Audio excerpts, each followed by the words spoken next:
Dopo Verona lo scorso 30 aprile e Belluno domenica 8 maggio, anche Padova ha risposto in pieno all'idea lanciata dal CONI Veneto nel ribadire che lo stile di vita si impara divertendosi.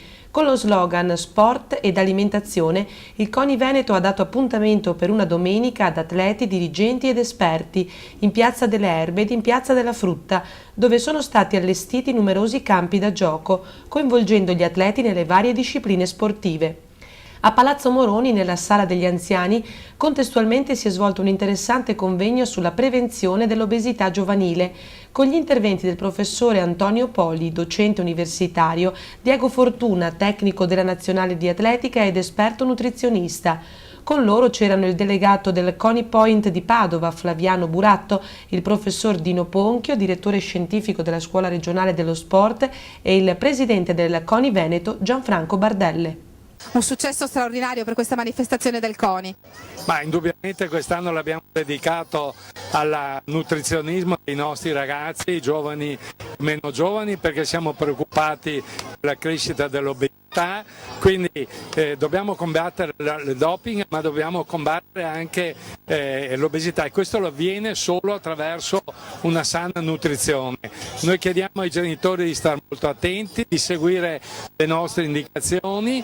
Noi sappiamo che siamo una nazione che sul cibo è attenta, però non possiamo dimenticarci che anche quel pericolo dell'obesità sta crescendo.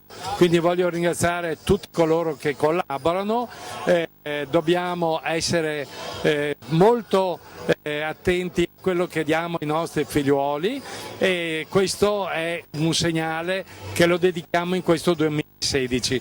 Termineremo a Venezia il 15 ottobre con una manifestazione internazionale sempre sui sani sapori.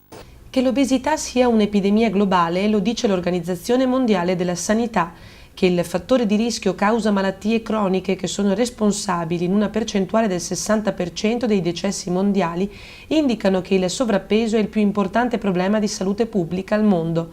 Ecco l'idea di Sani Sapori, voluta dal CONI Veneto, coinvolgendo numerose attività sportive e ludiche che hanno coinvolto quanto mai soddisfatti tantissimi ragazzi che hanno animato le due piazze nel cuore della città.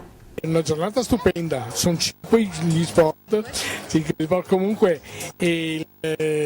dove faccio le manifestazioni. Io non ho mai visto brutto tempo, per fortuna. Comunque il risultato per me è più che sufficiente, ottimo, essendo la prima edizione. Se si dovesse fare qualche altra edizione so che i numeri cambierebbero.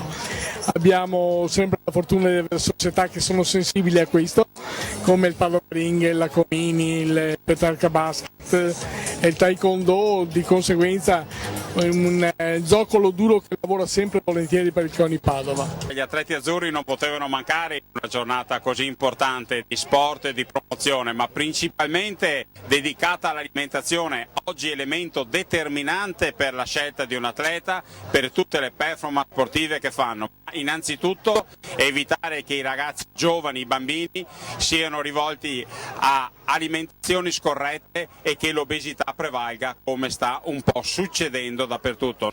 Nel contesto di questa iniziativa di Sani Sapori, il CONI Veneto si è inserito come ente di riferimento grazie all'allestimento nelle piazze dei partner che hanno appoggiato l'idea, a partire dal CONI Point provinciali alla Coldiretti del Veneto, con i banchetti di campagna amica, i supermercati Ali e al supporto alla nutrizione con latte Busche, che hanno coronato con successo l'idea e l'evento itinerante programmato in tutte le province venete.